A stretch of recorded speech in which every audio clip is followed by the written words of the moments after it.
बिस्मिल्लाहिर्रहमानिर्रहीम। अस्सलाम वालेकुम वरहमतुल्लाहि वबरकातुहू। Welcome back my YouTube channel. उम्मीद करती हूँ आप लोग खैरियत से होंगे।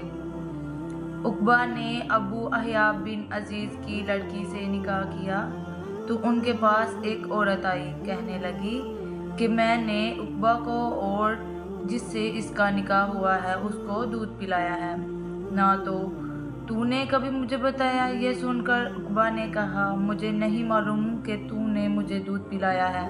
तब सवार होकर रसूलुल्लाह सल्लल्लाहु अलैहि वसल्लम की खिदमत में मदीना मुनव्वरा हाजिर हुए और आपसे उसके मुतल्लक़ दरियाफ़्त किया तो आप सल्लल्लाहु अलैहि वसल्लम ने फरमाया, किस तरह तुम इस लड़की से रिश्ता रखोगे, हालांकि इसके मुतल्लक़ ये कह गया।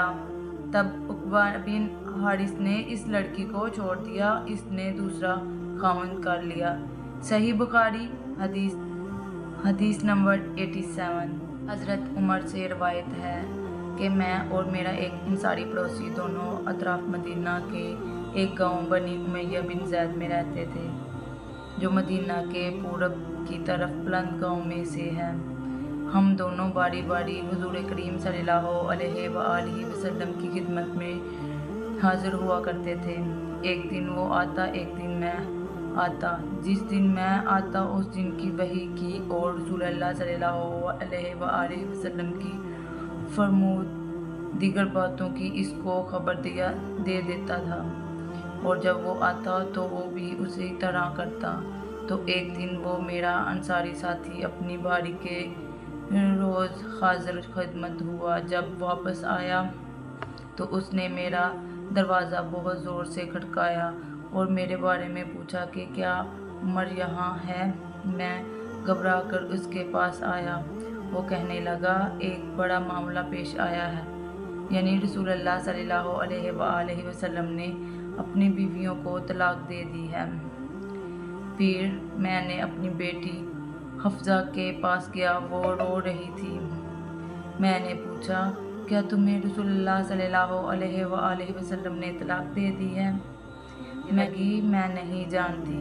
फिर रसूलुल्लाह सल्लल्लाहु अलैहि वसल्लम की खिदमत में हाजिर हुआ। मैंने खड़े खड़े कहा कि क्या आपने अपनी बीवियों को तलाक दे दी है?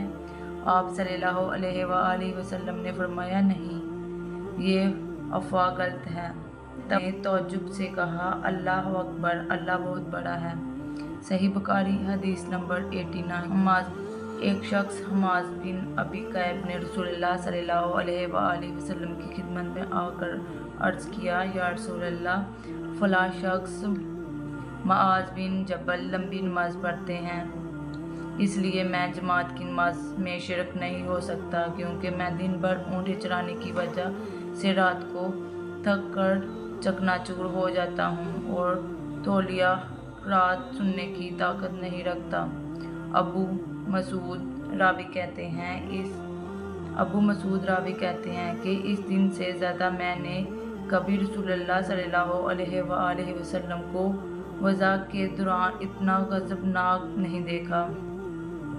आप सल्लल्लाहु अलैहि वसल्लम ने फरमाया, ऐ लोगों, तुम ऐसी शिद्दत अख्तियार कर के लोगों को दीन से नफ़रत दिलाने लगे हो। सुन लो, जो शख्स लोगों को नमाज पढ़े तो वो हल्की पढ़े, क्योंकि इनमें बीमार, कमज़ोर और हाजत वाले सब ही किस्म के लोग होते हैं। सही बुखारी हदीस नंबर 90।